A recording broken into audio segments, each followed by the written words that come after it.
का पिता है, कौन विष्णु की मां, शंकर का दादा कौन है, हमको दे बता। ये जानने के लिए कृपया सुनिए। जगत गुरु तत्वदर्शी संत रामपाल जी महाराज के अमृत वचन सर्व पवित्र धर्मों के पवित्र शास्त्रों के आधार पर। परम पिता परमात्मा पूर्ण ब्रह्म सर्व सृष्टि रचनहार कबीर परमेश्वर जी की असीम रजा से आप सभी पुण्यात्माएं परमात्मा की महिमा सुनने के लिए इस शुभ समागम में उपस्थित हो पाए। परमात्मा की जिन पुण्यात्माओं पर विशेष रजा है वही पुण्यात्माएं इस सत्संग रूपी अमृत सरोवर में गोते लगा पाते हैं। पुण्यात्माओं, अभी तक हमने अध्यात्म ज्ञान सुना था लेकिन जाना नहीं था। हमने भगवान सुना था, भगवान पहचाना नहीं था, जाना नहीं था। हमने सत्संग और समागम और हरि कथा की महिमा सुनी थी, लेकिन वो हरि कथा हमें प्राप्त नहीं हुई थी जो सत्यनारायण कथा होती है, जिस कारण से हम नकली को, डुप्लीकेट को सत्यनारायण मानकर अपना जीवन नाश करते रहे। जैसे श्री विष्णु जी उर्फ नारायण जी, इनको सत्यनारायण कहा करते थे। सत्यनारायण कहकर इनकी महिमा सुनाई जाती थी। हम गदगद होते थे आत्मा, क्योंकि परमात्मा के लिए तड़फ रही है। जिस कारण से इसको परमात्मा का कहीं नाम सुन जाए, चर्चा चले, ये वहीं पहुंच जाती है। जिस कारण से हम असत्य को सत्य मानकर, हम कौड़ी को लाल मानकर, नासवान भगवान को अविनाशी सत्यनारायण मानकर हम भ्रमित रहे, जीवन नाश करते रहे, सारा जीवन साधनाएं भी करते रहे, धर्म भी करते रहे, और फिर अंत में हम प्रेत बन जाते, भूत बन जाते।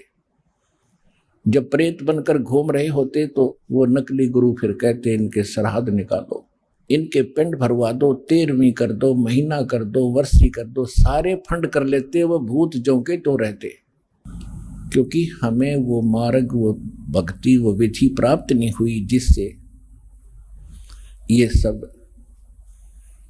झंझट मिट जाता है।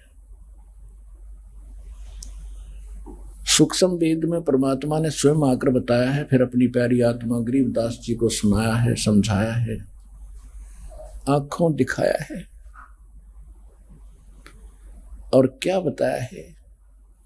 मानुष जन्म दुर्लभ है, ये मिले न बारंबार। तरवर से पत्ता टूट गिरे, वो बहोर न लगता डार। मानुष जन्म पाया कर, जो नहीं रटे हरि नाम। जैसे कुआ जल बिना, फिर बनवाया क्या काम। पृथ्वी पति चकवे गए, जिनके चक्र चलंत। रावण सरीखे कौन गिने, ऐसे गए अनंत। 3 लोक का राज जीव को जय कोई दे, लाख बधाई क्या करे, जय नहीं नाम तेने। अगम निगम को खोज ले, बुद्धि विवेक विचारे। उदय अस्त का राज मिले, तो बिन नाम बिगारे। सर्व सोने की लंका थी, वो रावण से रणधीरम। एक पलक में राज बिराजी, फिर जम के पड़े जंजीरम। मन तू सुख के सागर बस रे, भाई और न ऐसा यस रे। मन तू सुख के सागर बस रे, भाई और न ऐसा यस रे। परमात्मा ने स्वयं यहाँ आकर के जिस लोक में हम रह रहे हैं उस लोक की यथार्थता और जिस लोक में हमें जाने के लिए वो प्रेरणा देते हैं उस लोक की महिमा दोनों को हमें हमारे सामने रख के परमात्मा ने हमें स्पष्ट कर दिया है कि जिस लोक में आप रह रहे हो और जिस आकांक्षा को लेकर आप जी रहे हो सबका एक ही उद्देश्य है, ज्यादा से ज्यादा धन जोड़ूं, बढ़िया मकान बनाऊं, कई प्लाट खरीद लूं और या बहुत सारी जमीन खरीदूं, उसमें खेती करूं या कोई फैक्ट्री लगाऊं। तो परमात्मा हमें याद दिलाते हैं कि आपने ये सारे काम कर दिए, प्लाट भी 5-10 खरीद कर रख लिए, बैंक बैलेंस भी 10-20 करोड़ बना दिया और कल तेरी टिकट कट गई, मृत्यु होगी। बुद्धू, तूने क्या किया इस जीवन का? सर्व सोने की लंका थी वो रावण से रणधीर, एक पलक में राज विराज्य जम के पड़े जंजीर, मन तो सुख के सागर बस रे भाई और न ऐसा यस रे। कहते यहाँ की फोकट महिमा तुम बनाए बैठे हो, किसी ने कोठी बना ली बढ़िया सी,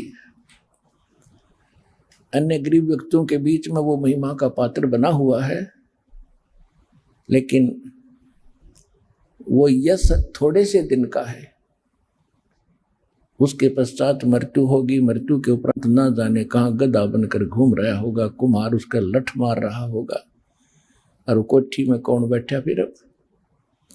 परमात्मा कहते हैं यदि तूने रावण जैसी महिमा भी प्राप्त कर ली, जिसके पास सारी सोने की लंका थी, आपके पास तो 200 ग्राम सोना हो जाए तो कूदता फिरे और पता नहीं के बन बैठे।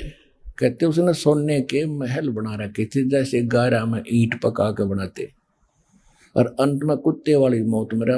उसके नाम से भी लज्जा आती है यदि सत भक्ति नहीं की। और इतना धन और इतनी महिमा तुम कभी प्राप्त नहीं कर सकते, तो सारा जीवन सिर पटक देना।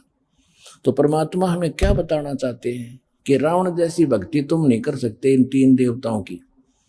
रावण जैसी भक्ति जो शिव का पुजारी था, तमगुण शिव का वो पुजारी था, ऐसी सच्ची श्रद्धा और लगन से समर्पित भाव से उन्होंने भक्ति की, यहाँ से अपना धड़ भी काट के समर्पित कर दिया।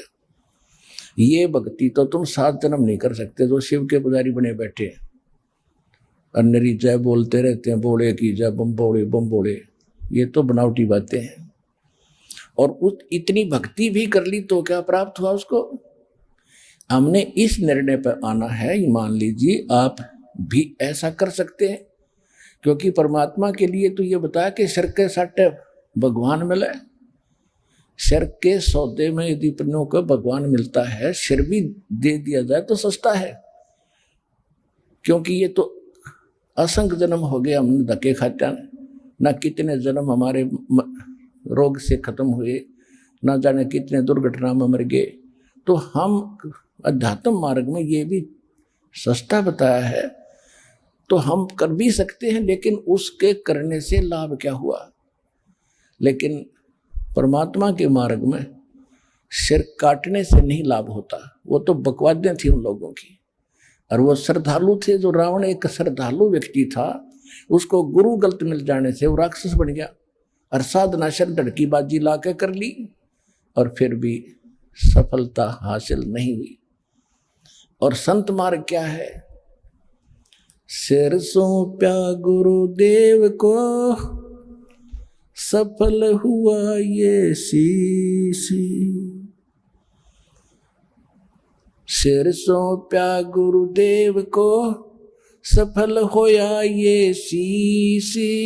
नित्यानंद इस शीश पर, आप बसे जगदीश। सिर कैसे सौंपना होता है? कोई काट के सौंपना नहीं होता। काटने के बाद तक काम मत खराब हो गया सारा ही।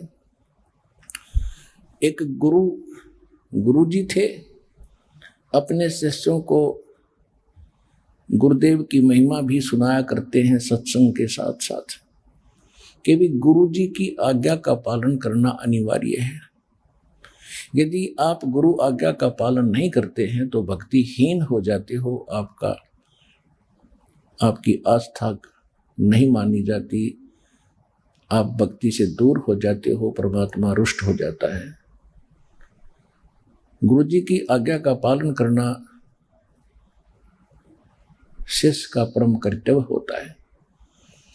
भाई जो गुरु बचन पे डट गे रकट गे फंद 84 के। भाई जो गुरु बचन पे डट गे रकट गे फंद 84 के। कट गे फंद 84 के, रकट गे फंद 84 के। भाई जो गुरु बचन पे डट गे रकट गे फंद 84 के। वस्तु मिली ठोर की ठोर, मिट गई मन पापी की दौड़। वस्तु मिली ठोर की ठोर, मिट गई मन पापी की दौड़। भरम मिटे मथुरा काशी के, भरम मिटे मथुरा काशी के।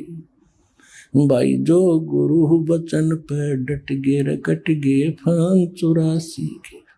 तो गुरुदेव समझाया करते थे कि भी जो गुरु जी के वचनों पर डटे हैं, रुकते हैं, उनकी आज्ञा का पालन करते हैं, उन्हीं की मुक्ति और मोक्ष हुआ करते हैं। एक दिन उस गुरुदेव ने कहा, आश्रम के अंदर 5-7 शिष्य रहते थे। गुरुदेव ने उनको सबको बुलाया, पहले ये ज्ञान सुनाया और फिर कहा कि भाई बच्चों, मेरी एक आज्ञा का पालन करो। सब करबद्ध हुए, जो हुक्म गुरुदेव ने कहा कि भाई मेरे सिर में 5-5 जूते मारो सभी। अब सन्नाटा छा गया। अब कहा कि मेरे सिर में 5 जूते मारो, 5-5 सभी खड़े होकर। अब अभी तो गुरुदेव शिक्षा दे रहे थे कि गुरु की आज्ञा का पालन करें,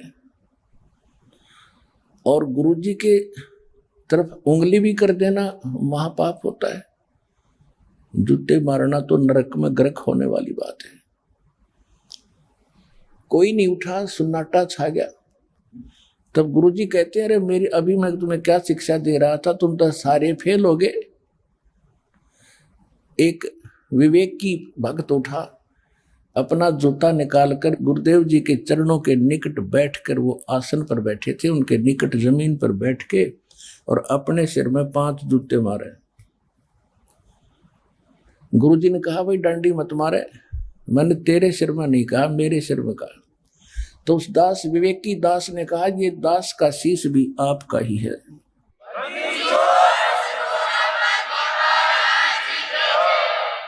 क्या गुरुदेव आप इसको बेगाना समझते हैं?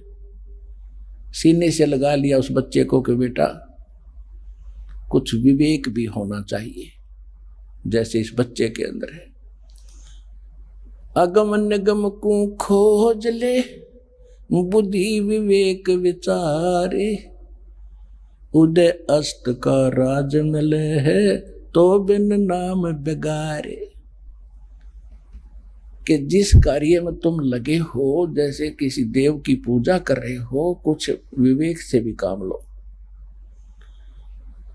रावण ने कैसी भक्ति की, कितने समर्पित थे, शीश चढ़ा दिया काट के, और वो वापस मिल गया उनको। ऐसे 10 बार उसने समर्पित किया, 10 बार ही वापस उसको शीश प्राप्त हुआ। तो इतनी भक्ति, इतनी शक्ति इन देवों में है, तभी तो ये देव रूप में माने जाते हैं। इनका आदर सत्कार है, इनकी महिमा है। लेकिन मोक्ष न इन देवताओं का है, न ही इनके पुजारियों का है। हमें चाहिए मोक्ष। कौन सा मोक्ष? एक तो मोक्ष ये है, जिसने विष्णु जी की भक्ति की, विष्णु जी के लोक में चला गया। वहां वो 1000 वर्ष रहता है, 10,000 वर्ष रहता है। उसकी भक्ति की कमाई, उसके भक्ति धन पर डिपेंड करता है, निर्भर करता है। उसके बाद वो फिर वापस आ गया 84 लाख योनियों। तो इतना मोक्ष हो गया उसका 10,000 वर्ष। वो विष्णु जी के होटल में अपनी पूंजी नाश कराया और यहां से मुक्त मान लिया गया। जो इसी प्रकार जो शिव पुजारी है, शिव के लोक में जाते हैं, वह अपनी पूंजी नष्ट करके वापस आ जाते हैं। भगवान विष्णु भी नाशवान, भगवान शंकर भी नाशवान। ऐसे ही जो ब्रह्मा या दुर्गा जी, ब्रह्मा जी अन्य किसी भी देव की पूजा करते हैं, जैसे गीता अध्याय नंबर 9 के श्लोक 25 में स्पष्ट किया है कि जो देवताओं की पूजा करते हैं वो देवताओं के लोक में चले जाते हैं।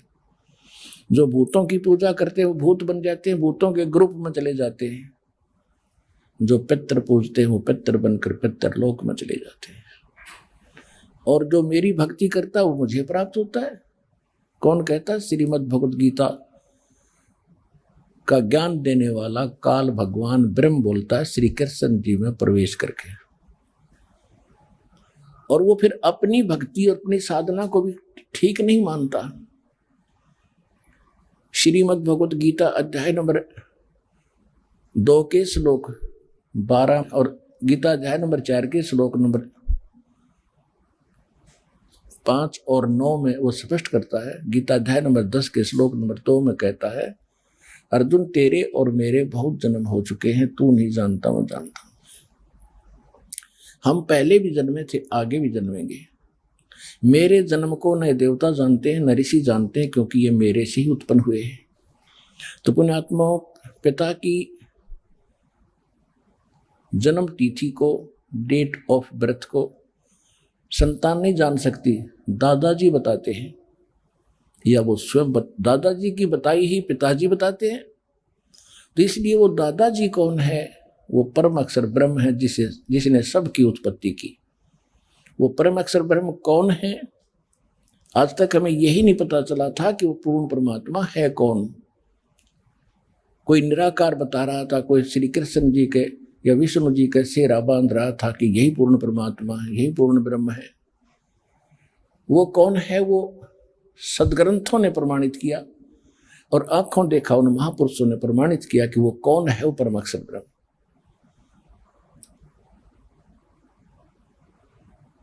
आदरणीय गरीबदास साहिब जी ने कहा कि हम सुल्तानी नानक तारे दादू को उपदेश दिया, जात जुलाहा भेद न पाया, वो काशी महे कबीर हुआ। अनंत कोट ब्रह्मांड का एक रति नहीं भारे, सतगुरु पुरुष कबीर हैं ये कुल के सिरजनहारे। वो परम अक्षर ब्रह्म कौन है? उसका नाम क्या है?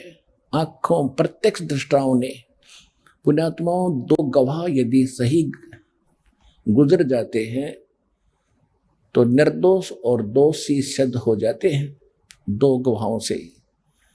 और दास ने आपके समक्ष आधा दर्जन विटनेस रख दिए हैं, खड़े कर दिए हैं। धानक रूप रहा करता, जिन मुझको निज नाम दिया, सोई सतगुर हमार, दादू दूसरा कोई नहीं, कबीर सिरजनहार। आदरणीय धनदास साहिब जी ने, आदरणीय मुल्कदास साहिब जी ने, आदरणीय नानक साहिब जी ने, आदरणीय दादू साहिब जी ने, आदरणीय गरीबदास साहिब गांव चुरानी जिला झज्जर हरियाणा वाले ने, आदरणीय घीसा दास साहिब ने गांव खेकड़ा जिला बागपत और यूपी वाले ने, और स्वामी रामानंद काशी वाले ने, इन 6 महापुरुषों ने प्रमाणित कर दिया है कि पूर्ण परमात्मा सबका सृजनहार वो परमात्मा है जो बनारस काशी शहर में 120 वर्ष तक एक जुल्हे की भूमिका करके और अपना ज्ञान भी प्रचार किया करते थे। वो धानक रूप रहा करता। 6 गवाह, 6 विटनेस। और कोई किसी अन्य, किसी जिसको तुम भगवान मानते हो, एक गवाह दिखा दो मुझे। और फिर उसके साथ सदग्रंथों प्रमाण दिखाना कि ये लीला यहाँ भी है, तो कोई नहीं है। केवल एक कबीर भगवान है, वो परम अक्षर ब्रह्म है। तो यहाँ गीता ज्ञान दाता कह रहा है कि मेरी उत्पत्ति को ये नहीं जानते ब्रह्मा विष्णु महेश जो मुझसे उत्पन्न हुए सभी देवता और ऋषि, तो उसकी उत्पत्ति किसने बताई है? उस दादाजी ने बताई है। कौन ब्रह्मा का पिता है, कौन विष्णु की माँ, शंकर का दादा कौन है, भाई हमको जो बता। तो हम सबका जनक और सबका दादा वो परम अक्षर ब्रह्म है, जिसने इस ज्योत स्वरूपी निरंजन काल ब्रह्म की भी उत्पत्ति बताई। ये कैसे जन्मा, एक अंडे से उत्पन्न हुआ और परमात्मा के वचन से ही इसका जन्म हुआ। तो कहने का भाव ये है पुण्यात्माओं, हमने कौन सा मोक्ष चाहिए, प्रसंग आज ये है। जैसे आप जी ब्रह्मलोक में गए, ब्रह्म की साधना करके, ओम नाम का जाप करके, तो ब्रह्मलोक में चले गए। वहां भी आपका समय निर्धारित है, इतने समय तक ही आप वहां रहोगे जितनी आपकी पूंजी भक्ति की होगी। ये तो होटल रेस्टोरेंट है, वो ज्यादा सुपीरियर और कॉस्टली रेस्टोरेंट है ब्रह्मलोक। उसमें ज्यादा बकवाद है, वहां ज्यादा नाच गाने और सारी अड़ंगे जो धरती पर नहीं है वो वहां बकवाद है, और ये उसको मोक्ष मानते हैं। ब्रह्मलोक में गया हुआ प्राणी कई युगों तक भी ब्रह्मलोक में रह सकता है, लेकिन फिर भी उस भोली आत्मा को पृथ्वी पर आकर अपने सारे कर्म भोगने होंगे, क्योंकि यहाँ का विधान है जैसे कर्म करेगा वो दोनों भोगने पड़ेंगे, पुण्य भी पाप भी। ये भोग कर ही समाप्त होते हैं यहाँ पर। और जिस समय हम परमात्मा कबीर जी उस परम अक्षर ब्रह्म की शरण में सद्भक्ति करते हैं, उसके परम संत की शरण में आकर नकली कबीर पंथियों से भी कोई लाभ होने वाला नहीं है। उसके बाद आपके पाप नाश हो जाएंगे। जब ही सतनाम हृदय धरो, भयो पाप को नासे, जैसे चिंगारी अग्नि की भाई पड़े पुराने घासे। न तो ब्रह्मा जी, न तो विष्णु जी, न ब्रह्मा, न शिव, न ब्रह्म, न परब्रह्म, न दुर्गा, कोई भी आपके प्रारब्ध या संचित किसी भी कर्म को वो नष्ट समाप्त नहीं कर सकते। आपको दोनों भोगने होते हैं।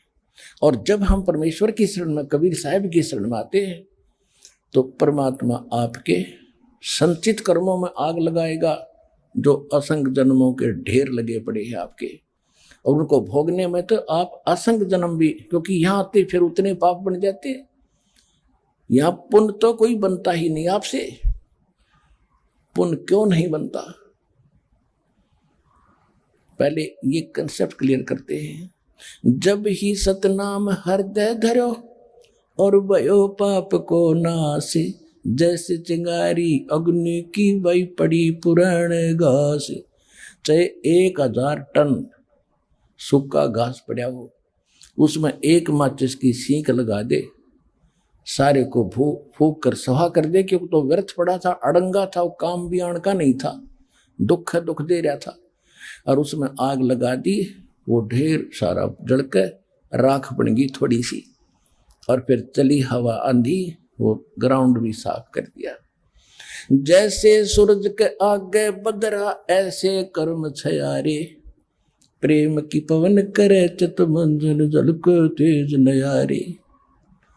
जैसे सूर्य के सामने बदल आ जाते हैं, बादल उसके वास्तविक प्रकाश को हम तक नहीं आने देते, वास्तविक लाभ हम प्राप्त नहीं कर रहे।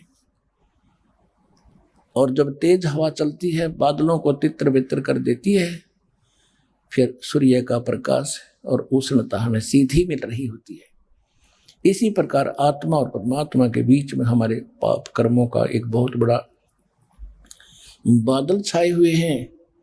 इस सत भक्ति से उसके बाद फिर प्रेम की पवन चलेगी, आत्मा परमात्मा के नाम से आंसू आने लगेंगे, तो समझो आपकी भक्ति अब स्टार्ट होगी है, पाप नष्ट हो लिए हैं। जैसे जैसे सूरज के आगे बदरा ऐसे कर्म छयारे, प्रेम की पवन करे चितमंजन झलको तेज नयारे। तो परमात्मा कबीर साहिब की शरण में आने से आपके सर्व पाप नष्ट हो जाएंगे। इसके प्रमाण में यजुर्वेद अध्याय नंबर 8 के मंत्र नंबर 13 में भी 6 बार लिखा है कि परमात्मा घोर पाप का विनाश कर देता है, चाहे गलती से भी पहले पूर्व के और किसी प्रकार के भी आपके पाप हैं सबका नाश कर देता है। और ये नकली विद्वान ऋषि महर्षि नकली ये दानंद जैसे सिर फिरे वेद का नाम लें, और जितने भी ऋषि हुए सारे वेद को तो प्रथम मान ही रहे थे और ज्ञान इसके विपरीत देते थे। आपको देवी पुराण में बहुत बार दिखाया है कि जितने भी, क्योंकि शुक्राचार्य तो राक्षसों के गुरु और देवताओं के गुरु ये वशिष्ठ जी आदि सभी बता रहे हैं कि कर्म तो भाई भोगने से ही समाप्त होंगे। ये समझ लो कि जैसे आपको सुख प्राप्त है तो आपके पुण्य कम हो रहे हैं और दुख प्राप्त है तो आपके पाप घट रहे हैं। इनका तो ये संविधान है। और परमात्मा का विधान क्या है कि सबसे पहले परमात्मा जब सच्ची भक्ति सच्ची लगन सच्ची श्रद्धा आपकी देखेगा, आपके संचित कर्मों में आग लगाओगा और उसके बाद फिर आपके कर्म सुधरेंगे, क्योंकि भक्ति ज्ञान ऐसा मिलेगा आपको, आप भविष्य में गलती कर ही नहीं सकते। और फिर रहे प्रारब्ध की बातें। प्रारब्ध के अंदर जो आपके पाप है, न ब्रह्मा काट सके, न विष्णु, न शिव, न ब्रह्म, न परब्रह्म, न दुर्गा, केवल पूर्ण ब्रह्म परम अक्षर ब्रह्म, वो धानक रूप रहा करतार कबीर साहब, वो काट सकते हैं। और वो काटते कैसे हैं? जब आप उनके रिप्रेजेंटेटिव यानी उनके खास दास से उनकी दीक्षा लेकर के सच्चे दिल से भक्ति करोगे, तब वो परमात्मा आपके हृदय की सीध देखेगा, सच्चाई देखेगा कि सचमुच मेरे से जुड़ चुका है। तो तब आपके सभी प्रकार के प्रारब्ध के कर्मों में भी वो समाप्त करेगा। अब जैसे जिस समय आपकी स्थिति ऐसी हो जाएगी, बंदी छोड़ दयाल जी तुम तक हमारी दौड़े, जैसे काग जहाज का अब सूजत और न ठोरे। समुद्र के अंदर काग बैठा होता है, बहुत दूर चले जाते हैं, उस कव्वे को उड़ा देते हैं, पत्थर मार मुड़ के विवश कर देते उड़ने के लिए। वो एक बार तो उड़कर चल पड़ता है जिधर से वो रात को चला था, लेकिन कुछ देर में देखता कहीं ठिकाना नहीं है, मैं इतना उड़ भी नहीं सकता हूँ। तो घूम फिर के वो जहाज पर ही आकर अपने जीवन रक्षा का ठिकाना समझता है। उसको कहीं और ऐसा स्थान दिखाई नहीं देता जहां वो अपना बैठ सके। जहां बैठेगा वहीं डूबेगा, समुद्र ही समुद्र है। तो जिसमें आपको आपके ज्ञान की स्थिति इतनी ऊंची उठ जाएगी, उत्थान होगा आपकी बुद्धि का कि आपको कबीर साहब के अतिरिक्त कोई भगवान दिखाई नहीं देगा और है भी नहीं। तो उस समय और इसके अतिरिक्त आप किसी से सपने में इच्छा नहीं करोगे कि मुझे वहां कोई राहत मिलेगी। वो तो डबोण के हैं, वो तो समुद्र ही समुद्र है। ये भाव सागर कहलाता है। एकमात्र स्थान कबीर भगवान की दया से सतलोक आश्रम बरवाला जिला हिसार हरियाणा के अंदर है। ये दास के पास वो वस्तु है जिससे आपकी जीवन रक्षा हो सकती है, मोक्ष भी हो सकता है।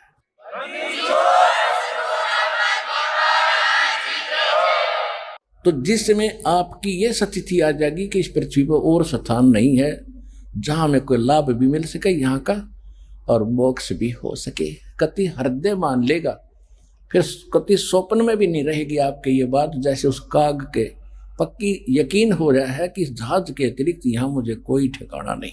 फिर आपके मन में क्या आएगी? बंदी छोड़ दयाल जी तुम तक हमारी दौड़े, जैसे काग जहाज का अब सूजत और न ठोरे। जब इस स्थिति में आ जाओगे फिर आपके प्रारब्ध के कोई पाप दुख देने के लिए तैयार होंगे, उनको पहले ही परमात्मा समाप्त कर देगा। क्योंकि हम गिर गए, हम व्यभिचारिणी भक्ति कर रहे हैं। गीता जी के अंदर स्पष्ट किया है 14वें अध्याय में कि जो अव्यभिचारिणी भक्ति करते हैं वही मोक्ष प्राप्त करते हैं। और हम कर रहे व्यभिचारिणी। अव्यभिचारिणी कौन सी होती है कि जैसे पतिव्रता बहन होती है, अपने पति के अतिरिक्त वो किसी में सौपन में भी पुरुष वाला भाव नहीं करती है। और व्यभिचारिणी कौन सी होती है जिसके कोई आंट नहीं, ना जाने कितने गलतियां कर देती है अन्य पुरुषों के साथ, तो वो व्यभिचारिणी है। तो हमने क्या कर रखा था, व्यभिचारिणी भक्ति कर रहे थे, इष्ट मान रहे थे विष्णु जी, हर चरण दबावा शंकर जी के, या जय गणेश देवा, वो जो भी मिल जाए उसी की पूजा, उसी पर मत्था, उसी का सब कुछ कर। तो हम व्यभिचारी हो गए थी। ये आत्मा एक पुरुष पर आश्रित, एक भगवान पर आश्रित ना रह करके, तो ये व्यभिचारिणी भक्ति हम कर रहे थे। तो जिस समय हम व्यभिचारिणी भक्ति छोड़कर केवल एक अव्यभिचारिणी भक्ति हम करेंगे, यानी एक पुरुष एक परमात्मा पर स्थित हमारी आत्मा हो जाएगी, तो उस समय हम पतिव्रता होगी आत्मा। फिर उसके बारे में कहते हैं गरीबदास साहिब जी भगवान से प्राप्त ज्ञान को, जो पतिव्रता जमी पर जो जो धर है पाँव, समर्थ झाड़ू देत है ना काटा लग जाए। ओए होए।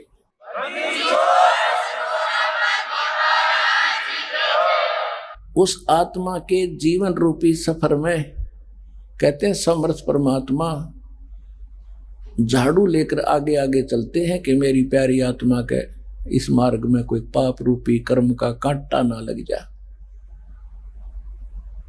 पुण्यात्माओं जैसे यहाँ पर दोनों ही कर्म भोगने पड़ते हैं, पुण्य भी पाप भी, और संचित कर्मों का ढेर लगा हुआ है आपका। संचित होते हैं जो पहले जन्म जन्मांतर के कर दिए, संचित में पुण्य भी है आपके पाप भी हैं, दोनों धरे हैं वहां, रखे सुरक्षित है। अच्छा, जब आपको कभी मानव शरीर मिलता है तो एवरेज निकाली जाती है। जैसे आपके 10,000 पाप कर्म है और पुण्य है 500, तो 10% तो उसका ले लिया पुण्यों का, यानी रेशो बना ली, 50% ले लिया पुण्यों से और 50 ले लिया पापों से। तो जिसके पुण्य कम है तो पुण्य तो आए समझो 250, और 10,000 में तो पाप आगे 5,000, उस रेशो से आपका प्रारब्ध बना दिया और वो आपने भोगना ही पड़ेगा, चाहे राम रट लो, चाहे कृष्ण भज लो, और चाहे ब्रह्म की जाप कर लो, चाहे कितनी घंटी पीट लो, उसमें कोई परिवर्तन नहीं हो सकता। और फिर परमात्मा क्या करेगा, आपके उन संचित पाप कर्मों का नाश करेगा, पुण्य शेष रह जाएंगे। पुण्यात्मा वो मंत्र है, ये जाप दिया है दाता ने हमारे को, ये अनमोल छुपा के रखा था। धर्मदास मेरी लाख दुहाई, ये सार शब्द कई बार न जाई, सार शब्द बाहर जो पढ़ी, ये बिचली पीढ़ी हंस न तेरी। सार शब्द तुम तब तक छुपाई जब तक 12 पंथ न मिट जाई। परमात्मा कहते हैं, धर्मदास जी से कहा था कि सतनाम और सार नाम इनको अभी छुपा के रखना। सतनाम को तो मालिक ने थोड़ा बहुत कहीं महापुरुषों को दे दिया था, जैसे गरीबदास साहिब जी को, आदरणीय गरीबदास साहिब जी को, आदरणीय गीसा दास साहिब जी को, आदरणीय नानक साहिब जी को, और आदरणीय मुल्कदास साहिब जी को, आदरणीय धर्मदास साहिब जी को, इन सब महापुरुषों को मालिक ने सतनाम तो दे दिया था, सार शब्द फिर भी गुप्त रखवा दिया था कि इसका छींट भी ना लगने देना, और सतनाम भी डिक्लेयर मत करना। तो कहने का भाव यह है कि वो मंत्र आज आपको दिया है लाख, और यही वेद बताते हैं। ऋग्वेद मंडल नंबर 9 और सूक्त 94 के मंत्र 1 में, ऋग्वेद मंडल नंबर 9 सुख 95 के मंत्र 2 में ये स्पष्ट किया कि परमात्मा जब स्वयं आते हैं तो कवियों की तरह आचरण करते हुए विचरण करते रहते हैं, अपने ऊंचे स्वर में ज्ञान सुनाते हैं और अपनी मुख से बोलकर वाणी से चेतावनी की वाणी दे देकर भक्ति के लिए प्रेरणा करते हैं भक्तों को, और वो गुप्त मंत्रों को वही आविष्कृत करते हैं। और परमात्मा क्या कहते हैं, सो हम शब्द हम जग में ल्याए, सार शब्द हम गुप्त छुपाए। खुद भगवान कबीर साहब कहते हैं कि वो सो हम शब्द हम ही लाए, ये सो हम शब्द का किसी को ज्ञान नहीं, ना किसी वेद शास्त्र में इसका ये लिखा है जो पूर्व के ग्रंथ है। परमात्मा के ज्ञान के बाद तो इन महापुरुषों को भगवान ने सोम तो बता ही दिया था। तो ये 2 अक्षर से मिलकर सतनाम बनता है कोम, और ये जो एक सोहम, इसके विषय में नानक साहिब जी भी का प्रमाण है कि यही जाप किया करते थे जिससे ये पाप नाश होते हैं। पुण्यात्माओं, जैसे किसान फसल बीजता है, गेहूं के साथ साथ खरपतवार साथ ही उग जाता है, क्योंकि बराबर का खाद मिला, बराबर का पानी मिला, पानी और वो भी साथ पनप जाता है। पहले कोई विकल्प नहीं था, वो साथ ही फलते थे, दोनों ही बनते थे, अड़ंगा भी और कणक भी दोनों उपजती थी। अब उस अड़ंगे को निकाल कर बाहर डालना पड़ता था, गेहूं अलग करनी पड़ती थी, बहुत परिश्रम होता था, कई बार गेहूं में भी मिल जाता था वो, और जिससे उसकी कणक आधी बन जाती थी। अब क्या किया है कि वैज्ञानिकों ने एक ऐसी औषधि का आविष्कार कर दिया है कि वो औषधि डाल देने से खरपतवार नष्ट हो जाता है, फसल को हानि नहीं होती, वो शेष रह जाती है। इसी प्रकार परमात्मा ने ये एक अनमोल जड़ी हमारे सदग्रंथों में रखी थी, जो इस दास को अब प्राप्त होगी है, जो पाप नाश कर देती है, पुनः को सुरक्षित रख देती है।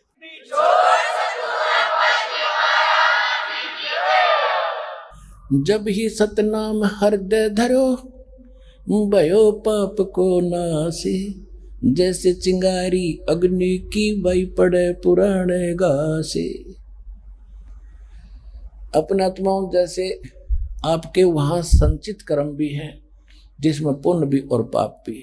पुण्य तो नाम मात्र के हैं, सभी के थोड़े हैं, और पापों का तो ढेर पड़ा है, क्योंकि इस लोक में पाप तो अपने आप ही बनते हैं, उनको करने की आवश्यकता नहीं पड़ती, और जानबूझकर करते हैं वो तो फिर वो ज्यादा घोर पाप में आ जाता है। और पुण्य करने के लिए एक विशेष प्रक्रिया अडॉप्ट करनी पड़ती है, जिसमें पैसा भी लगता है, जिसमें समय भी लगाना पड़ता है। वो क्या है, शास्त्र अनुकूल साधना और परम संत से उपदेश लेना। गुरु के बिना भी साधना यदि आप करते हो वो सफल नहीं हो सकती। गुरु बिन माला फेरते, गुरु बिन देते दान, गुरु बिन दोनों निष्फल है, चाहे पूछो वेद पुराण। अब देखो सत्संग का लिंक ऐसे चलता है। अब गुरु कैसा हो, गुरु जी के बारे में हमारे सदग्रंथ भी बहुत से प्रमाण बताते हैं। गुरु पूर्ण हो, वो कैसा हो। परमेश्वर ने कबीर सागर में जीव धर्मबोध के अंदर 1960 पृष्ठ पे लिखा है, गुरु के लक्षण 4 बखाना। गुरु जो होगा वास्तव में उसके 4 लक्षण बताता हूं। प्रथम वेद शास्त्र को ज्ञाना, दूजे हरि भक्ति कर्म मन कर्म बानी, और तीसरे सम दृष्टि कर जानी, और चौथे वेद विधि सब कर्मा। ये 4 गुरु गुण जानो मरमा। ओए होए,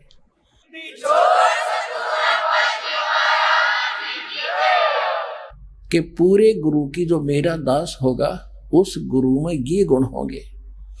प्रथम वो वेद शास्त्रों का कंप्लीट जो है नॉलेज रखता होगा, और दूसरे वो भक्ति खुद भी करेगा। ऐसा नहीं वो केवल वक्ता नहीं होगा, वो स्वयं भी सच्चे दिल से परमात्मा की भक्ति मन कर्म वाणी से कर रहा होगा।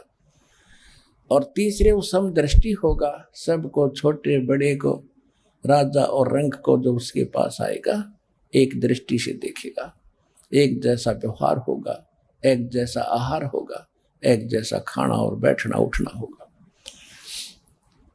और चौथे वेद विधि सब कर्मा, उसके सभी कर्म वेद विधि की तरह होंगे, जो वेदों में वर्णित है यानी सदग्रंथों में उसके अनुकूल होंगे। अब वेद कौन से हैं? हमने केवल 4 वेद ही जाने थे, ऋग्वेद, यजुर्वेद, सामवेद, अथर्ववेद। एक वेद और है जो सूक्ष्म वेद है, जो गॉड गिवन स्पिरिचुअल नॉलेज है, जिसको तत्व ज्ञान कहते हैं। वो complete in all respect, all in one है। उस सूक्ष्म वेद के प्राप्त होने के बाद हमने अन्य ना किसी वेद की आवश्यकता, ना किसी श्रीमद् भगवद गीता की, ना पुराणों की, ना किसी कुरान, ना पुराण की, और ना बाइबल की। लेकिन उस सूक्ष्म वेद से हम इतने दूर हो गए हैं कि वो हमें वो वेद ही नहीं नजर आ रहा। उस वेद को वेद ही सिद्ध करने के लिए इन सभी इन जो है पवित्र सदग्रंथों से प्रमाण दिखाई देते हैं। पवित्र वेदों से, पवित्र पुराणों से, पवित्र श्रीमद् भगवद गीता से, पवित्र बाइबल से, पवित्र कुरान से, इन सभी से, पवित्र गुरु ग्रंथ साहिब से, इन सब से प्रमाण लेकर के हम ये सिद्ध करते हैं सूक्ष्म वेद तत्व ज्ञान जो भगवान बोलता है वो सर्वश्रेष्ठ है। उसमें कंप्लीट कोर्स है। लेकिन उसको जनाने के लिए आपको ये इतना बड़ा अधिक हटकर सत्संग करना पड़ता है, ताकि आपका एक दिन ये विश्वास हो जाए कि जो सूक्ष्म वेद है वो फाइनल वेद है। तो उस इन वेदों के अनुसार जिसके सभी भक्ति कर्म हो, वेद विधि सब कर्मा, ये 4 गुरु गुण जानो मर्मा। ये मर्म को समझो, ये गुप्त भेद समझ लो कि जिसमें ये 4 गुण होंगे वो पूर्ण संत होगा।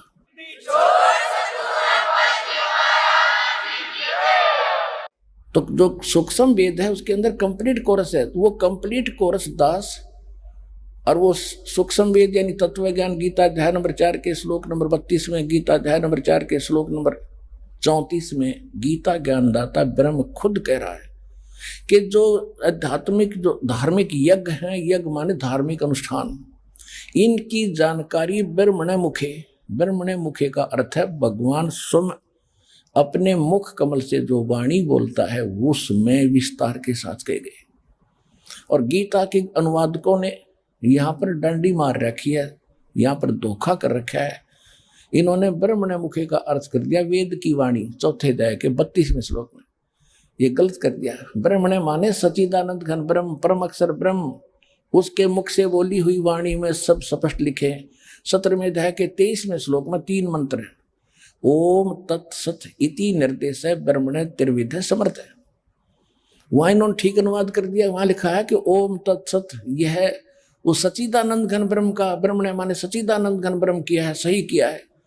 उसके पाने का केवल ये 3 मंत्र का जाप है, नथिंग एल्स। इसी का फाइनल निर्देश है, डायरेक्शन है, और कुछ नहीं। तो यहां इन्होंने चौथे अध्याय के 34वें श्लोक में गीता जी में इन्होंने गलत कर दिया, ब्रह्मणे का अर्थ कर दिया वेद की वाणी। मूर्ख कहेंगे। देखिए, राजा का अर्थ कोई वेद कर सकता है, संविधान कर सकता है? ब्रह्म का अर्थ वेद नहीं हो सकता, ये मूर्खता कर रखे ना। ब्रह्म तो एक राजा है, भगवान है, और वेद उसका संविधान है। राजा का कहीं अर्थ हो, राजा लिखा उसका वेद कोई संविधान अर्थ करके सेंटेंस और अनुवाद करता तो मूर्ख आदमी है। तो यहाँ लिखा है कि वो सच्चिदानंद घन ब्रह्म अपने मुख कमल से जो वाणी बोलता है वो कंप्लीट है, उसके अंदर वो तत्व ज्ञान है। उस ज्ञान को खुद कहता मैं नहीं जानता। किसी तत्वदर्शी संत से जाकर पूछो, उनको दंडवत प्रणाम करने से, कपट छोड़कर निष्कपट भाव से प्रसन्न करने से वो तत्वदर्शी संत तुझे उस तत्व ज्ञान का उपदेश करेंगे। तो इस विश्व के अंदर पुण्यात्माओं, ये तत्वदर्शी संत इस दास के अतिरिक्त इस विश्व में नहीं है।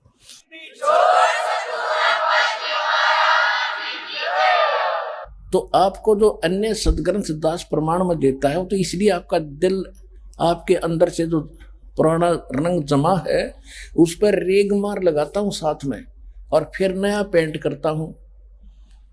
रेग मार लगाता हूं कि आप ये भक्ति कर रहे हो और वेद ये बता रहे। और वेद इनकम्प्लीट हैं, इनमें केवल ओम जाप है, आगे से आगे नहीं है। अन्य भी नहीं मंत्र हैं जो प्रथम हम देते हैं, वो सूक्ष्म वेद के अंदर वो कंप्लीट कोर्स है जो दास पहले से ही दे रहा था, जो गुरुदेव ने प्रदान किए थे। तब तक तो दास ने ना वेद जाने थे, ना गीता समझी थी, ना पुराण देखे थे, ना बाइबल और कुरान देखी थी। सन 1994 से लेकर सन 2001 तक दास सूक्ष्म वेद के आधार से यही पूजा विधि दे रहा है। आपके भाई बहन जो 1994 से दास के साथ जुड़े, उनसे पूछ लेना, शुरुआत से यही मंत्र है जो 3 टाइम में दिए जाते हैं, ऐसे देता आ रहा है। जब दास ने एक विशेष विनय की मालिक से कि परमात्मा, जब तक आप कहते हो वेद मेरा भेद है और मैं ना वेदन के माही, अर्जुन वेद से मैं मिलूं वो वेद जानते नहीं। आपका यदि भेद, आपकी महिमा की जानकारी वेदों और इन पुराणों में मिल जाती है, गीता में, तो दाता आपके बच्चे जल्दी समझ सकते हैं। बाकी हम जो ज्ञान दे रहे हैं ये स्वीकार्य अभी नहीं हो पाएगा, क्योंकि बहुत पहले अज्ञान का बहुत ज्यादा प्रचार हो चुका है। ऐसी दया करी दाता ने, एकदम अचानक प्रेरणा हुई कि गीता में देखूं, क्योंकि वेद तो हमने देखे भी नहीं थे, गीता अनुवादित थी, हमें मालूम था। गीता में देखता हूं, कर गीता के अंदर कुछ थोड़ा बहुत मिल जाता है मैटर, तो समझाने में सुविधा होगी। जब गीता में दास ने क्या देखा, ओए होए। अब गीता ज्ञान दाता कहता है कि अर्जुन तेरे और मेरे बहुत जन्म हो चुके हैं। अब पहले एक प्रसंग रह गया बीच में, वो सुनाता हूं कि यहाँ पर शास्त्र विधि त्याग कर साधना जो सभी संसार कर रहा है, पूरा विश्व कर रहा है, आज तो आपके सामने प्रत्यक्ष है, इसको प्रमाण की आवश्यकता नहीं। कि जो शास्त्र अनुकूल अपने धर्म ग्रंथों में जो साधना है वो दास आपको दे रहा है, ये प्रमाणित भी कर दिया। वेद में ऐसा है, गीता में ऐसा है, पुराणों में ऐसा है। अब आपको पता है कि पूरे विश्व में कहीं पर भी शास्त्र अनुकूल साधना नहीं है। गीता अध्याय नंबर 16 के श्लोक नंबर 23-24 में स्पष्ट कर दिया है कि शास्त्र विधि को त्याग कर जो मनमाना आचरण, मनमाने मंत्र जाप करते, साधनाएं करते हैं, उनको न तो सुख होता है, न उनकी गति होती है, न उनकी कोई सिद्धि प्राप्त होती है, यूजलेस। और फिर दृढ़ता दी है कि अर्जुन, इससे तेरे लिए कर्तव्य और अकर्तव्य की अवस्था में, कर्तव्य और अकर्तव्य की व्यवस्था में सदग्रंथ ही प्रमाण है, किसी की दंत कथा पर विश्वास मत करना। तो ये सिद्ध हो गया कि जो शास्त्र विदिता का मनमान आचरण करते हैं उनको कुछ भी प्राप्त नहीं होना, उनको पाप ही पाप होंगे। पुण्य तो बन ही नहीं सकते, पाप अपने आप ही बनते हैं। यहाँ पर कैसे बनते हैं? जैसे किसान खेती के लिए पहले जमीन को तैयार करता, जिसमें झाड़ झंकाड़ बहुत अपने आप उगे होते, और उसको संवारता है ट्रैक्टर से या हल से, कस्सी से खोद खाद कर उसको बीज बीजने योग्य बनाता है। फिर गेहूं का बीज डालता है, उसमें पैसे लगते हैं, उसको खोदा पाड़ा, हल से जोता, ठीक किया, संवारा, ट्रैक्टर से खुदवाया, संवरवाया, बहाया, तो उसमें पैसे लगे, मेहनत करनी पड़ी, पैसे भी लगे। फिर उसमें खाद डालना, पैसे लगे, पानी देना, पैसे लगे, मेहनत करनी पड़ी, तब जाकर के एक फसल मिली, कणक मिली, जिससे जीवन रक्षा हो सकती है। और अन्य ये घास, अड़ंगा, बोझड़े, खरपतवार बगैर बोए अपने आप ही हो जाते हैं, उनको बोने की आवश्यकता नहीं पड़ती। इसी प्रकार जिस क्षेत्र में आप रह रहे हो काल के लोक में, या तो कदम रखने पर भी पाप लगता है। कहते पृथ्वी ऊपर पग जो धारे, करोड़ जीव एक दिन में मारे। ओहे, छोटे छोटे जीव हवा में भी होते हैं, फर्श पर भी होते हैं, मिट्टी में भी होते हैं, की चींटियां होती हैं, सूक्ष्म जीव जो दिखते नहीं वो भी घूमते हैं। खाना खाने में भी जीव हिंसा होती है, बनाने में भी होती है, खेती करने में भी जीव हिंसा होती है, कसी से काम करता मजदूर, उसमें भी पाप लगते हैं। तो पाप तो अपने आप हो रहे हैं, और पुण्य प्राप्ति के लिए शास्त्र अनुकूल साधना ही होती है, वो आपको प्राप्त नहीं। तो आपके तब माल गाड़ी भर गई पापों की, वहां पर पूरा गोदाम भरा पड़ा है आपके प्रारब्ध का, आपके संचित कर्मों का, और उसी से प्रारब्ध बनता है। तो आप ऐसे पाप ले लेकर यहां पर आए हो, पूरी गठड़ी बांध गए और आज भोग रहे हो। किसी की हाथ कट गया, किसी की टांग कट गई, किसी को कैंसर हो गई, किसी का बेटा मर गया, कोई स्वयं दुखी है, रोगी है, किसी का कुछ हाल है। अब परमात्मा क्या करेगा? आपके पहले जब आपकी श्रद्धा बनाएगा, आपकी आस्था देखेगा।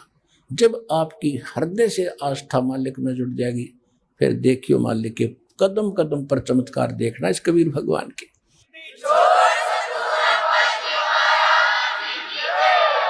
अब तो कोई भक्त कहता है चलो वहां ठीक हो जाते हैं, तो भक्त दुखी तो सब जगह भटकता है, वो आते हैं, देखेंगे ठीक हो गया तो ठीक है, नहीं तो नाम तो ले लेते हैं, ठीक हो गया तो ठीक है, नहीं तो फिर नहीं आएंगे। तो उनको लाभ नहीं मिलेगा। जिन जो केवल इसी दृष्टिकोण से आते हैं उनको लाभ नहीं मिलेगा। दूसरी बात है, वो ऐसे कहने से आगे उद्देश्य ये लेकर आगे, और जब उनको यहाँ ज्ञान सत्संग सुनाया जाता, उनकी भावना बदल गई कि नहीं भी सचमुच भगवान भक्ति तो यही सही है, तो फिर भी मालिक स्वीकार करके उनको सुख देने अपनी पावर से देगा, अपने कोटे से देगा पहले सुख आपको, ताकि आपकी आस्था बने, विश्वास बने इस कबीर भगवान पर। और फिर आपको ये दास ऐसी विधि बताएगा कि अब आप धनी हो जाओ राम नाम के।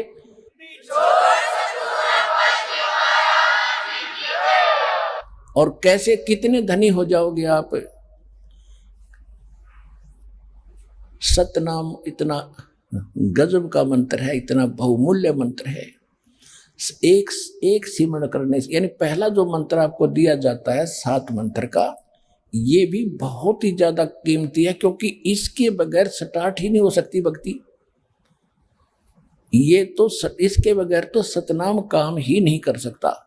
प्रथम मंत्र आपने डट के जाप करना पड़ेगा। इसके अंदर प्रथम और लास्ट मंत्र हैं, ये आपके पाप नाशक ही है। उसके बाद फिर विशेष पाप नाश होगा सतनाम से, और बीच के जो 5 मंत्र इन 7 मंत्रों में है, ये आपके यहाँ जो देवी देवता हैं, ये इन्होंने ही आपको देना है, लेकिन देना है आपका वर्क डन, ये उसमें फेर बदल नहीं कर सकते। तो आपके पुण्य बढ़ाए जाएंगे शास्त्र अनुकूल साधना शुरू करते ही। जैसे आपने मजदूरी करी एक दिन, तो आपको 250 रुपये मिल गए, तो होगी ना शुरुआत। दूसरे दिन फिर करी तो 250 मिल गए, यानी अब पहले तो मजदूरी कर ही नहीं रहे थे, आप पता नहीं कितने ढो थे। तो अब शुरुआत होगी भक्ति धन के जोड़न की, रोज बरकत होने लगेगी आपके, ये सत साधना मिलने से। तो इस प्रकार पुण्य तो यहाँ अपने आप करने से होते हैं, खूब पैसा लगाना पड़ता है, दान भी करोगे, काम भी छोड़ोगे, प्रणाम भी करोगे, मंत्र भी जाप करोगे, सेवा भी करवाओगे, जब जाके आपकी भक्ति रूपी फसल तैयार होगी, और तब आप धनी होगे। और पाप अपने आप हो रहे हैं, शास्त्र विरुद्ध साधना करने से भी पाप ही बढ़ रहे हैं, पुण्य तो कोई हो ही नहीं सकता, ये अपने सदग्रंथ प्रमाण देते हैं। तो जिस कारण से आपके संचित कर्म ज्यादा हैं, और पुण्य तो वहां कोई एकादा ही पड़ा पाओगा, कितने कोई दाने डाल दिए, ये इस तरह के पुण्य नहीं होते। ये पुण्य तो है, लेकिन ये सफिशिएंट नहीं है। जैसे हनुमान का व्रत रख लिया, 100 रुपये का प्रसाद बांट दिया, ये 110 का बांट देते होंगे बड़ी बात करके, तो ये कोई पुण्य नहीं है। मत्था टेक दिया, कितने साल भर में को भंडारा कर दिया, नहीं, ये तो ऐसा है।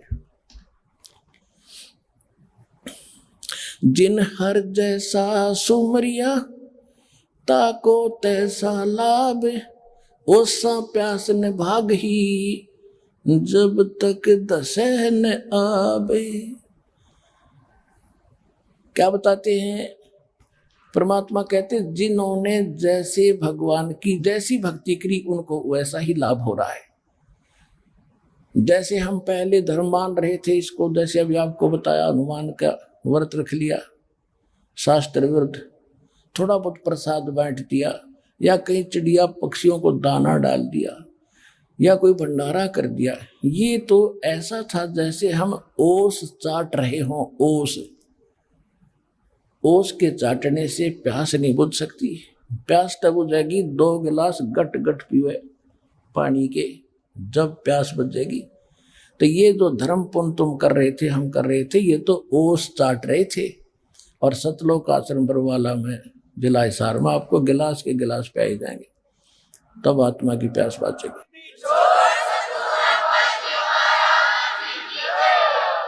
अब परम संत की पहचान बताई जा रही है और साथ में इन भगवानों की सतिथि बताई जा रही है। अब गीता ज्ञान दाता खुद कहता है कि मैं उस तत्व ज्ञान से परिचित नहीं हूं और वो सूक्ष्म वेद है। तो सूक्ष्म वेद तो सभी वेदों का बाप है, माँ है। उसके कुछ अंश हैं जो अन्य छोटे मोटे चारों वेद हैं या किसी कुरान पुराण बाइबल में कुछ अंश है, लेकिन ये कंप्लीट इन ऑल रिस्पेक्ट है, कंप्लीट है। ये जो दास को पहले से प्राप्त है, जो भगवान ने खुद दिया आकर के अपने मुख कमल से बोला, वो कबीर वाणी है। और कबीर वाणी कबीर सागर में लिपिबद्ध है। कबीर साखी हैं, कुछ कबीर शब्दावली हैं, कबीर बीजक है। तो इन नकली कबीर पंथियों ने उसमें कुछ अपनी सूझबूझ और अज्ञान से उसमें कुछ गड़बड़ कर रखी है। इसलिए परमात्मा ने 600 वर्ष पहले धर्मदास जी से कहा था कि बर्मा पंथ जब आवेगा सन 1717 में, संवत 1774 में उसका जन्म होगा, बर्मे पंथ के प्रवर्तक का, वो गरीबदास गांव छुड़ानी जिला झज्जर वाले का है। तो उसके द्वारा मेरी महिमा की वाणी पुनः प्रकट होगी। तो उस परमात्मा ने ये सूक्ष्म वेद अपनी प्यारी आत्मा गरीबदास साहिब जी के माध्यम से और फिर से लिपिबद्ध करवाया। तो इस ज्ञान में तो ये है वो सूक्ष्म वेद जो दास को उपलब्ध है। उसके हटकर भी है, उसके हटकर भी जो ज्ञान है वो विशेष इस दास ही को दिया है। इससे पहले अन्य संतों को वो ज्ञान नहीं दिया, मूल ज्ञान। कैसे? धर्मदास मेरी लाख दुहाई, ये मूल ज्ञान कई बार न जाई। मूल ज्ञान भी है और सार नाम और सार सतनाम भी है, वो अलग है। ये मूल ज्ञान के लिए बता रही है। धर्मदास मेरी लाख दुहाई, ये मूल ज्ञान कई बार न जाई। मूल ज्ञान बाहर जो पढ़ी, ये बिचली पीढ़ी हंस न तेरी। 33 अरब ज्ञान हम भाखा, मूल ज्ञान हम गुप्त ही रखा। मूल ज्ञान तुम तब तक छुपाई, जब तक 12 पंथ मिट जाए। परमात्मा कहते हैं जो कबीर सागर में और कबीर बीजक में, कबीर शब्दावलियों में, कबीर साखियों में, और जो गरीबदास जी को दिया है, कहते हैं मैंने 33 अरब वाणी बोल दी, 33 अरब। तो ये कुछ ही संग्रह कर पाए हम।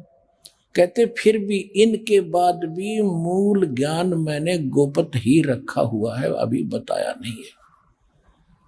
वो गुप्त ज्ञान इस दास को दिया है परमात्मा ने।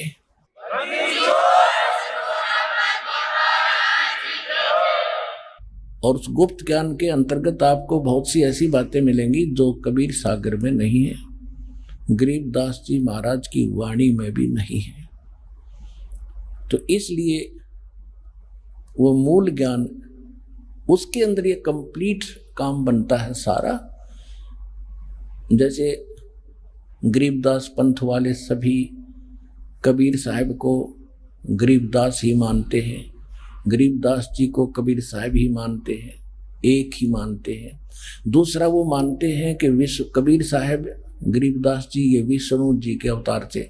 तो इनकी बुद्धि के सतर का आपको यही पता लग जाएगा ये कितने विद्वान, कैसा जाना इन्होंने गरीबदास जी की वाणी को, परमात्मा को कैसे समझा। और कबीरपंथी सभी कहते हैं भगवान निराकार है, प्रकाश है, पार प्रकाश का पुंज है। और कबीर साहब तो सतगुरु हैं, वो उस भगवान के भेजे हुए अलग से नहीं। तो यह भी भूल है, यह भी अज्ञानता का प्रमाण है। फिर उनके साधना क्या है, भक्ति क्या है, मेन चीज है बीज पे। वो बीज महिमा गा रहे हैं आम की और बीज दे रहे हैं बबूल का। तो बीज से आम बनना है और बीज ही यानी मंत्र, जो रियल मंत्र हैं, जो सही मंत्र हैं भक्ति के, इस जो दास आपको दे रहा है, इससे मोक्ष होना है। सतलोक सचखंड सब दुनिया गीत गाती है, भक्ति गलत बता रही है, तो कैसे जाएंगे वहां पर? तो जो प्रसंग चल रहा है, अब हमने कौन सा मोक्ष चाहिए? ब्रह्मा विष्णु महेश तीनों नासवान, इनके पिताजी गीता ज्ञान दे रहे हैं श्री कृष्ण में प्रवेश करके, वो बता ही रहे अपनी स्थिति। गीता अध्याय नंबर 2 के श्लोक नंबर 12 में, गीता अध्याय नंबर 4 के श्लोक नंबर 5 और 9 में, गीता अध्याय नंबर 10 के श्लोक नंबर 2 में वो कह रहे हैं कि अर्जुन तेरे और मेरे बहुत जन्म हो चुके, तू ही जानता मैं जानता। अपने सत्र के मंत्र उसने बताई दिए, इसी सिद्ध हो गया कि ये भी नासवान है और ब्रह्मा विष्णु महेश तो नासवान है। ये तो आपको बहुत बार सिद्ध कर दिया। श्री देवी भागवत यानी देवी पुराण के 3रे स्कंद में गीता प्रेस गोरखपुर से प्रकाशित सचित्र मोटा टाइप के 123 पृष्ठ पर भगवान विष्णु स्वयं कहते हैं कि तुम शुद्ध स्वरूपा हो, ये सारा संसार तुम्हीं से उद्भासित हो रहा है। मैं शंकर और ब्रह्मा आपकी कृपा से विद्यमान है। हम हमारा तो आविर्भाव माने जन्म और तिरोभाव माने हमारी तो जन्म मृत्यु होती है। वही तो नासवान सिद्ध। और अब ये ब्रह्म जो इनका पिता है, गीता बोल रहा है 8वें अध्याय के 13वें श्लोक में कहता है कि ओम इति एकाक्षरम ब्रह्म व्यवहारण माम अनुसमरण ये प्रयाति तजन देहम सयाति परमाम गति। मुझ ब्रह्म का केवल एक ओम मंत्र है, अंतिम सांस तक इसकी भक्ति करता हुआ शरीर छोड़कर जो जाता है वो उत्तम गति को प्राप्त, परम गति को प्राप्त होता है, जो ओम से मिलनी है। कितना मोक्ष होना ओम से? गीता अध्याय नंबर 8 के श्लोक नंबर 16 में यह भी प्रमाणित कर दिया है कि ब्रह्मलोक में गए हुए प्राणी भी पुनर्जन्म में आते हैं, उनकी पुनरावृत्ति होती है, जन्म मृत्यु में ही रहते हैं। तो अंडरस्टूड है ओम ब्रह्म का, जहाँ पे ब्रह्म खुद कह रहा है मेरे जन्म मृत्यु पहले भी थे, आज भी है, आगे भी होंगे। आइए अब हम उन श्रद्धालुओं के अनुभव जानते हैं जो जगत गुरु तत्वदर्शी संत रामपाल जी महाराज जी से दीक्षा प्राप्त कर चुके हैं तथा उनके द्वारा बताए गए भक्ति मार्ग पर चल रहे हैं। नमस्कार सर। नमस्कार सर। क्या नाम है सर आपका? मेरा नाम भरत गुप्ता, जिला हमीरपुर, यूपी से रहने वाला हूँ। सर, संत रामपाल जी महाराज से नाम दीक्षा लेने से पहले आप क्या भक्ति साधना करते थे? सर, जो हिंदू धर्म में प्रचलित भक्ति है, जैसे कि गणेश जी को मानना, शंकर जी को मानना, विष्णु जी को मानना, बस इन्हीं सारी देवी देवताओं की भक्ति करता था। मेरा ज़्यादा इंटरेस्ट नहीं होता था क्योंकि मैं स्टडी करता था, तो बस थोड़ी सी यही कि कभी कभार बस मंदिर चला जाता था, बाकी कोई डट के भक्ति नहीं करता था मैं सर। सर, आपने बताया कि आप स्टडी करते करते ब्रह्मा विष्णु महेश व अन्य देवी देवताओं की पूजा करते थे, तो स्टडी करते करते आपको संत रामपाल जी महाराज की जानकारी कहाँ से प्राप्त हुई? सर, मेरे एक कलीग्स हैं, लेडी भगत हैं जिनका नाम दीपिका गुप्ता है। उन्होंने मुझे मेमोरी कार्ड श्री संत रामपाल जी महाराज के सत्संग वाले दिए भर के। तो मैंने, वो हमसे बोलती थी कि सत्संग सुना करो, तो मैंने जब जब टाइम मिलता था मुझे, तो मैं सत्संग सुन लेता था। तो बस इन्हीं मतलब पलों के बीच मुझे परमात्मा की कसक हुई और 10 जून 2015 को संत रामपाल जी महाराज से नाम दीक्षा ले ली। सर, आपने बताया कि 2015 में संत रामपाल जी महाराज से आपने नाम दीक्षा ली, लेकिन संत रामपाल जी महाराज 2014 से जेल में हैं, तो आप संत रामपाल जी महाराज से कैसे जुड़े? सर, जब मैं सत्संग सुनता था तो मुझे एक अलग मतलब कसक मिलती थी परमात्मा की, एक अलग इंटरेस्ट जागता था। तो मैंने, जो मेरे कलीग थी जिन्होंने मुझे मेमोरी कार्ड भर के दिया था सत्संग का, तो मैंने उनसे पूछा कि मुझे परमात्मा की शरण में या संत रामपाल जी महाराज की शरण में जाना है, तो मैं कैसे जाऊं? तो उन्होंने बोला कि कानपुर मेरे नज़दीकी जो नामदान सेंटर है, तो उसमें जाके तुम नाम दीक्षा ले सकते हो। और कानपुर के अलावा ऑल ओवर वर्ल्ड में संत रामपाल जी महाराज के जेल में होते हुए बहुत से नामदान सेंटर खुले हुए हैं। सर, संत रामपाल जी महाराज से नाम दीक्षा लेने के बाद आपको कोई लाभ भी प्राप्त हुए? जी सर, सबसे पहले तो मुझे एक आध्यात्मिक लाभ प्राप्त हुआ कि जैसे बचपन से मैं सुनता आ रहा था कि सबका मालिक एक है, लेकिन जैसा कि हिंदू धर्म में 33 करोड़ देवी देवता हैं, तो वो सबके मालिक एक तो है नहीं। तो सबसे पहले जब मैं संत रामपाल जी महाराज से जुड़ा तो मुझे पता चला कि सबका मालिक एक है और वो मालिक कबीर परमात्मा है, कबीर इज़ गॉड। और इन्हीं सबके चलते मैं आपको एक लाभ बताना चाहता हूँ कि मैं कानपुर से लखनऊ आ रहा था, स्कूटी से था, तो मैं हाईवे पे था, तो हाईवे में एक गड्ढा पड़ा, तो मेरी स्कूटी उस गड्ढे में गई और कम से कम 3 फीट ऊपर जंप करी स्कूटी, और ऐसा मुझे लगा कि किसी ने मेरे साथ स्कूटी को भी पकड़कर एक बिल्कुल स्ट्रेट नीचे रख दी हो। ना स्कूटी बिल्कुल भी डिस्टर्ब नहीं हुई, ना मैं डिस्टर्ब हुआ, ना मुझे एक स्क्रैच हुआ, ना मैं गिरा, ना कुछ। और वो समझ लीजिए कि मेरे लिए एक जीवन दान साबित हुआ। और ऐसे ही मैं एक बार लखनऊ में मेन सड़क पे स्कूटी से था, तो मैं मतलब पैर मेरे रोड पे थे, सड़क पे थे, तो एक ऑटो का एक पहिया, लेफ्ट वाला पहिया मेरे पैर पे चढ़ गया।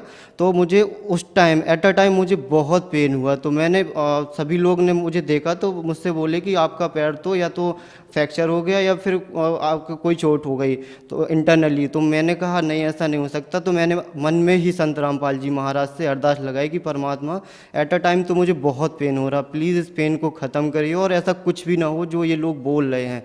तो ज़्यादा से ज़्यादा मैक्सिमम टाइम 5 मिनट में मेरा वो पेन ख़त्म हो गया। ना मुझे कोई स्क्रैच, ना कोई फ्रैक्चर, ना कोई हड्डी, कुछ भी नहीं टूटी। मैं जैसा था वैसा ही कि वैसा हूँ। सर, आपने बताया कि आप स्टडी कर रहे हैं। स्टडी करते करते आपने संत रामपाल जी महाराज का ज्ञान समझा व उनसे नाम दीक्षा ली। तो आज ये कहा जाता है कि भक्ति साधना बुढ़ापे में करनी चाहिए, तो आप क्या सही कर रहे हैं?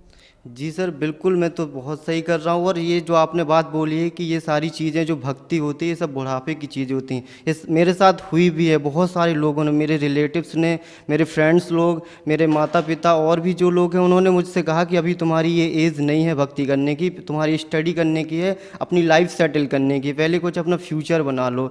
लेकिन मुझे लगता है कि ये फ्यूचर तो जब हम ही नहीं रहेंगे तो ये फ्यूचर क्या होगा। अगर मान लीजिए मैं कुछ बन गया और मेरी कल के दिन कोई डेथ हो गई तो वो किस काम की मेरी पोस्ट। इसीलिए ये जो भक्ति करते हैं ये कोई एज से नहीं होती, ये जब परमात्मा की शरण मिल जाए हमें तब ग्रहण करनी चाहिए। संत रामपाल जी कहते हैं कि हमें तो भक्ति हर पल, हर श्वास वो श्वास से करनी चाहिए, जिससे हमारा पास्ट और फ्यूचर और प्रेजेंट तीनों हमारा अच्छा बने, ताकि हम अपनी बुढ़ापे को भी जवानी के तरीके से काट पाएँ। जो भी भगत लोग या जो भी भाई संत रामपाल जी महाराज से जुड़े हैं, बूढ़े हैं, वो भी अपने ये बुढ़ापे को एक अच्छे और सरल तरीके से काट रहे हैं। और मतलब उनको कोई भी दुख तकलीफ नहीं है, उनको फ़र्क ही नहीं पड़ता कि हम बुढ़ापे में हैं या फिर हमारी जवानी है।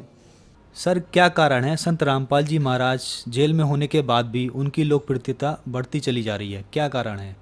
सर, जेल में जाना कोई नेगेटिव पॉइंट नहीं है। जेल जाने के तो लिए महात्मा गांधी हैं, नेल्सन मंडेला हैं, ये लोग भी जेल गए थे, तो इनकी पॉपुलैरिटी भी बहुत ज़्यादा है। और संत रामपाल जी महाराज की पॉपुलैरिटी के साथ साथ और उनका ज्ञान और उनकी जो बताई हुई चीज़ें हैं, बताया हुआ मार्ग है, वो हम भगत लोगों को या हम जैसे लोगों को एक सही दिशा देता है, जीने की दिशा देता है। सारी जो हमारी डाउट्स हैं, प्रॉब्लम्स हैं, हमारे घर में जो सुख शांति नहीं हो रही होती है, हम लोगों को बीमारी का निवारण, जो भी हर चीज़ है, दहेज मुक्त भारत, नशा मुक्त भारत, ये सब सारी चीज़ें संत रामपाल जी महाराज की शरण में आने से डे बाय डे ख़त्म होती जा रही हैं। और जैसे जैसे श्रद्धालु और जैसे जैसे लोग संत रामपाल जी महाराज से जुड़ते जा रहे हैं, उनकी प्रॉब्लम्स का सबका सॉल्यूशन होता जा रहा है। तो जेल जाना कोई बड़ी बात नहीं है सर। जेल जाने के लिए तो अच्छे लोग जेल जाते हैं और कुछ अच्छे काम के लिए जेल जाते हैं। और संत रामपाल जी महाराज तो कबीर साहब के एक अवतार हैं, उनका जेल जाना या ना जाना ये सारी चीज़ें मैटर नहीं करती सर। जैसा कि सर मैं भी संत रामपाल जी महाराज के जेल जाने के बाद ही जुड़ा, और बहुत से ऐसे लाखों लोग हैं जो संत रामपाल जी महाराज के जेल जाने के बाद जुड़े। उनकी बहुत सारी प्रॉब्लम्स का सॉल्यूशन हुआ। बहुत बड़ी बड़ी बीमारी जैसे कैंसर जैसी लाइलाज बीमारी का भी संत रामपाल जी महाराज से जुड़ने पर उसका निवारण है। और उनकी पॉपुलैरिटी और उनकी जो लोकप्रियता है वो इन्हीं सब चीज़ों से बनी हुई है। वो सारे हर दुखों का निवारण करते हैं, हर छोटे से छोटे और बड़े दुखों का निवारण करते हैं। संत रामपाल जी के ऊपर पूरा विश्वास है कि उनकी जो भक्ति है, उनके बताए हुए मार्ग है, उसमें एक ना एक दिन पूरा विश्व जुड़ेगा। और उनकी जो पॉपुलैरिटी है उनको कोई भी नहीं रोक सकता, जहाँ तक कि कोई भी पावर उनकी शक्ति को नहीं रोक सकती। सर, आपने कहा कि संत रामपाल जी महाराज से जुड़िए। संत रामपाल जी महाराज आज जेल में हैं, तो उनसे कैसे जुड़ा जा सकता है? सर टीवी में उनका सत्संग आता है कोई भी चैनल पर, तो उसमें एक लाइनिंग आती रहती है कंटिन्यू जब तक उनका सत्संग चलता है। तो उन पर जो नंबर दिए गए होते हैं उन पे आप कांटेक्ट कर सकते हैं। तो उस नंबर के जरिए आप जब कांटेक्ट करेंगे तो आपके जो नज़दीकी नामदान सेंटर है उस पर आपको पता चलेगा कि हमारे नज़दीकी नामदान सेंटर कहाँ पे है। उस पर आप फ़ोन करिएगा तो आप वहाँ पे जाके संत रामपाल जी महाराज से दीक्षा ले सकते हैं। धन्यवाद सर। सत साहिब।